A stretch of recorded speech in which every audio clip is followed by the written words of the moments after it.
Are you doing what you want to do in life, or are you doing what you're called to do in life? Or are you doing neither of those things? If you want to do the things you really want to do in life, the first step is to do what you're called to do.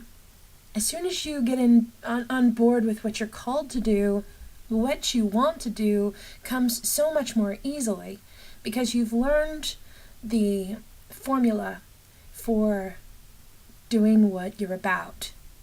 And when you're doing what you're about, when you're doing what God is about in your life, when you're doing what soul is about in your life, when you're doing what that creative force of everything is trying to express in and as and through your life, you're a powerhouse to be reckoned with, and the things that you want show up so much more quickly because you're essentially co-creating your reality with God.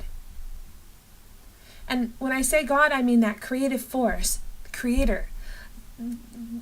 God is such a big thing. It's beyond the tiny little human perceptions that we hold.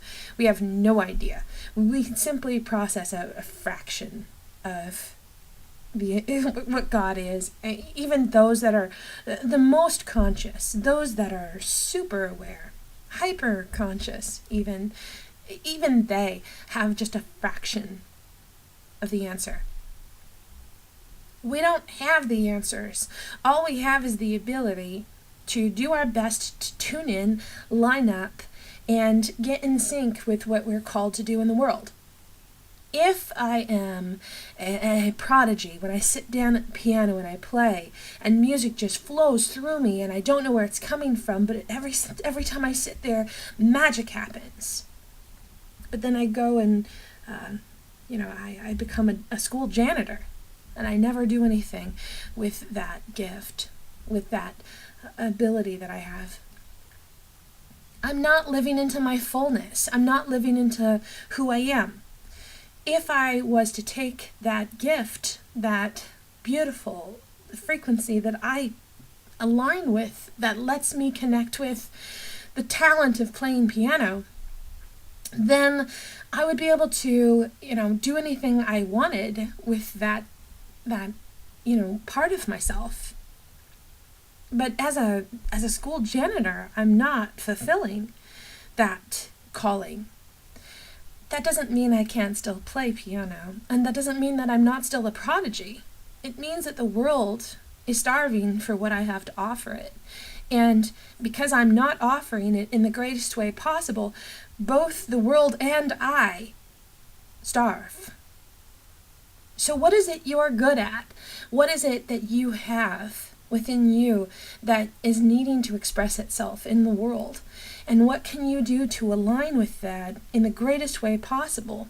I was just using the example of being a pianist as an extreme example. Maybe you're just really excellent at something simple.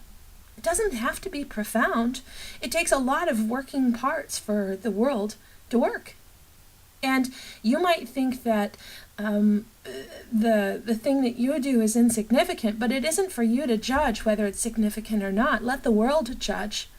Let what you deliver to the world determine whether it's important or not. And you'll know if it's something that you are called to, because things will start to fall in place. And it won't be a struggle for you to do it because you'll love to do it. You'll do it so naturally, in fact, that you'll wonder, why is it that I even do this? It's so easy. That's a normal question. It's so easy for you to do it that you don't even think that you're doing anything. That's how you know you're in your sweet spot. You're in the game. And it might be baseball, it might be football, it might be ballet, you may be an ice skater.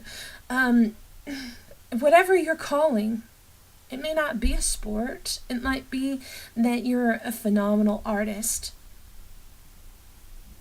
It might be that you're fantastic with communication. Maybe you need to write a book. Whatever your thing is, whatever's needing to be expressed through you, believe me, you already know what it is because it won't leave you alone, and it's knocking in the inside of your forehead every single day. It's that thing in your heart that you can't get out.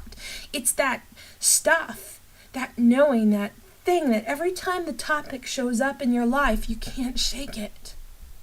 It inspires you like nothing else. It gets you excited. When you think about it, you're like, oh my gosh, why can't I stop thinking about that? It's as if it almost haunts you. And so I want you to be doing more of that and taking time to pay more attention to it. Pay attention to the people that align with you in regards to that specific topic, that specific interest, that specific thing that keeps showing up and not leaving you alone. That's what you're called to. Now, what you want to do might be very, very different. Well, even though I am a prodigy pianist, I want to be a lawyer. You can do both. You absolutely can do both.